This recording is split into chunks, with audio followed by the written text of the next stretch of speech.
गौतम गंभीर की team KKR ने विराट कोहली की टीम आरसीबी को एक तरफा मुकाबले में 7 विकेट से हरा दिया है और इसके साथ ही गौतम गंभीर की कही गई बात को केकेआर ने सही साबित कर दिया है, जिसमें गौतम गंभीर ने मैच से पहले कहा था कि आरसीबी केकेआर के सामने कहीं भी नहीं टिकती है, क्योंकि केकेआर आज तक आईपीएल की 2 ट्रॉफी जीत चुकी है और आरसीबी एक भी नहीं।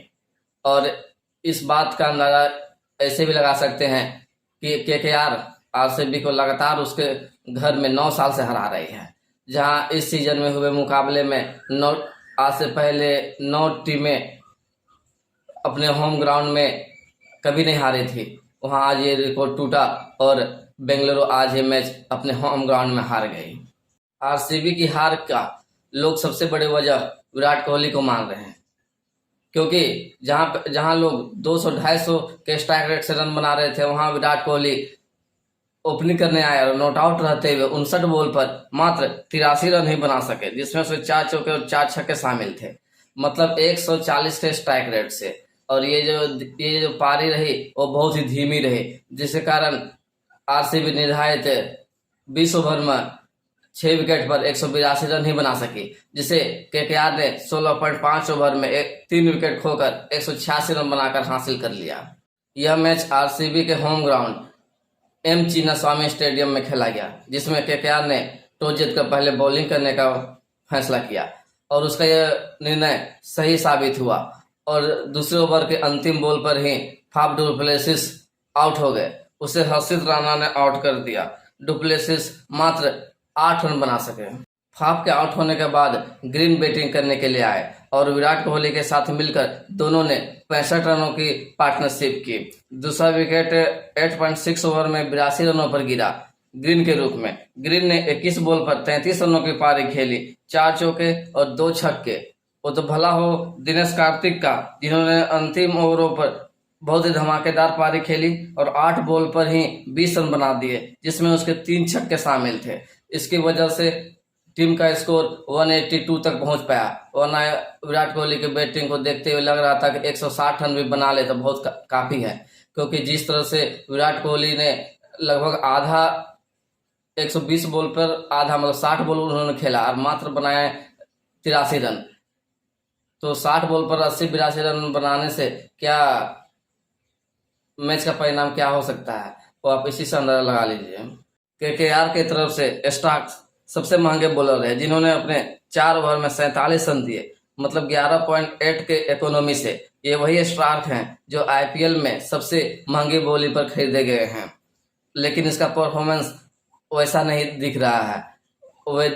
अभी तक जितने ही मैच उन्होंने खेले हैं उनका परफॉर्मेंस उस लेवल का नहीं रहा जितने महंगे बोली पर उन्हें खरीदा गया है। हमें पहले भी लग रहा था कि स्टार को इतना ज्यादा पैसा देकर खरीदना केकेआर के लिए गलत साबित होगा। केकेआर की तरफ से हर्षित राणा और रसल को 2-2 विकेट प्राप्त हुआ और 1 विकेट नारायण को भी मिला।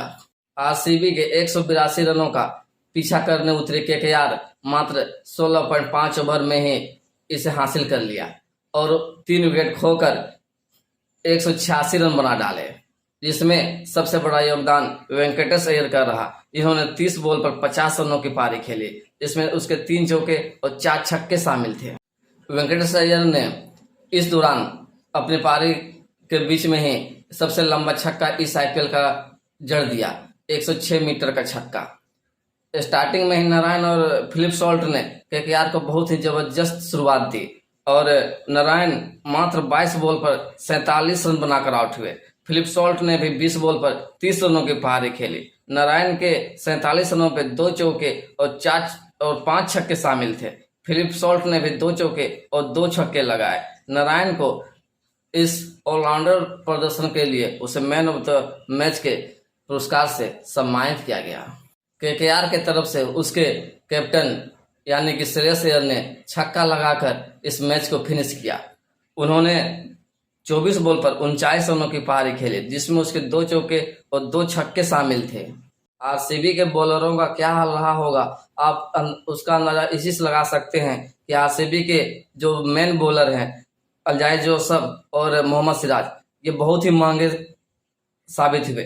अल्जाई जोसफ ने 2 ओवर में 34 रन दिए 17 के इकोनॉमी से, वहीं पे मोहम्मद सिराज ने 3 ओवर में 46 रन दिए 15.3 के इकोनॉमी से। तो अब इसी से अंदाजा लगा लीजिए कि केकेआर के बैट्समैनों ने बेंगलोर के गेंदबाजों का क्या हाल बना दिया। आरसीबी की तरफ सबसे किफायती बॉलर है विजय कुमार व्यास, जिन्होंने 4 ओवर में मात्र 23 रन देकर 1 विकेट लिया। बट ओवरऑल देखा जाए तो हमें भी इस मैच में आरसीबी की हार की सबसे बड़ा वजह विराट कोहली का स्लो बैटिंग ही लगता है। जिस तरह से उन्होंने शुरुआत से अंत तक मतलब टीम क्रीज पर खड़े रहकर भी यानी नॉट आउट रहकर भी जिस तरह से 59 बॉल पर मात्र 83 रन ही बनाए, और वो भी बेंगलुरु जैसी पिच पर जो कि बैट्समैन फ्रेंडली पिच है, वहां पे आप 140 के स्ट्राइक रेट से नहीं खेल सकते हैं, क्योंकि वो पिच उस तरह की नहीं है। कम से कम आपको 60 बॉल पर कम से कम आपको 100 रन बनाना ही था। लेकिन जो भी हो, विराट कोहली का बैटिंग पे कहीं न कहीं सवाल निशान हर कोई खड़ा कर रहा है, और उसका यही बैटिंग स्टाइल को देखते हुए ही उसे वर्ल्ड कप में चुने जाने पर उसके ऊपर संशय है। क्योंकि जब भी वो खेलते हैं बहुत ही स्लो ही खेलते हैं। उनका जो खेलने का स्टाइल है वो T20 को सूट नहीं करता है, वो वनडे और लगता है कि टेस्ट के लिए ही बने हैं। आपका इस पर क्या राय है, प्लीज आप भी कमेंट करके हमें बताएं।